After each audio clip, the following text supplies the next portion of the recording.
What is going on, guys? Welcome back to the channel. So today I'm going to keep this one very quick. So I did a video about 3 years ago when I was first out on my channel about Powerbait mice tails, how to use them, what do they do, what do they look like, what line to use, what weights to use, all that stuff. And this thing like got a ton of views, by far my most views on my channel. And I keep getting questions about it. So I wanted to do a video here about the one mistake that people always make when they use Powerbait. They use floating mice tails, floating dough baits. So it's experiment time. Hang with me. I'm going to show you exactly how to use Powerbait and the two mistakes people make the most when they use floating baits.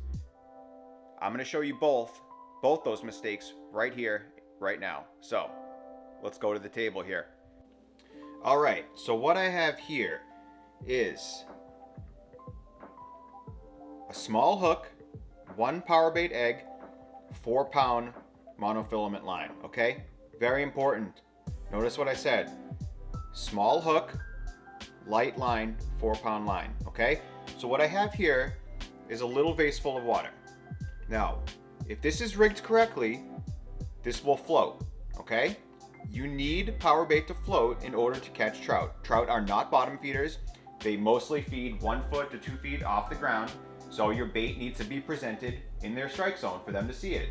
If you don't have the correct equipment and the correct tackle, it will not float. You will not catch fish. So let's take a look. Small hook, light line. This should float. Drop it in the water.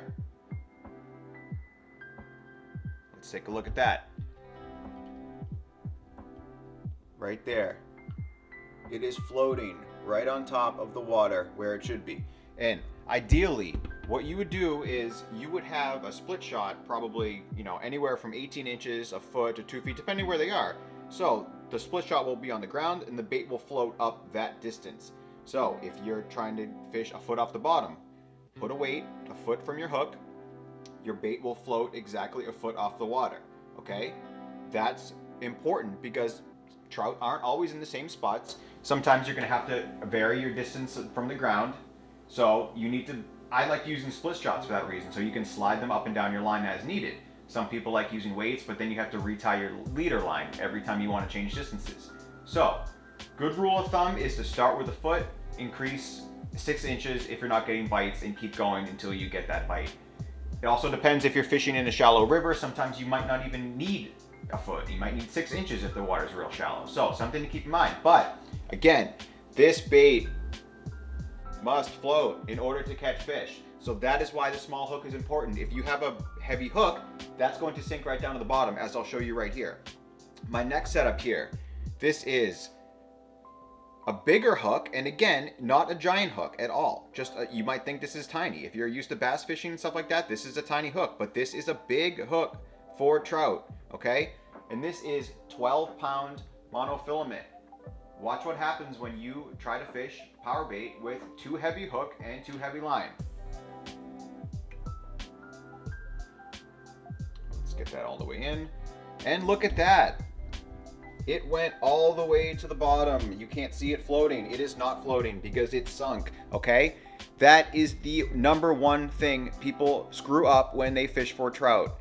You have to present your bait in the strike zone in order to get hits. If you do not, if your bait sinks and does not float, you will not catch fish, okay? You might catch a catfish or maybe a yellow perch. They do like Powerbait, but you won't catch trout, okay? You need to have your bait float. So stop using that heavy line. Do not be afraid of breaking off. A trout will not break you off. A stock trout is not going to get to be 6 pounds, 7 pounds, 8 pounds. You do not need anything over a 4-pound test to fish for trout.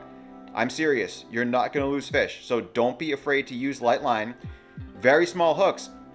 Listen, especially if you're keeping these fish, don't worry about gut hooking them because you're going to take them anyways, okay? If you're a catch and release guy, you probably shouldn't be fishing with Powerbait as it is because they inhale that stuff, okay? So if you're a catch and release guy, stick to lures, stick to spinners, stick to spoons, stick to flies.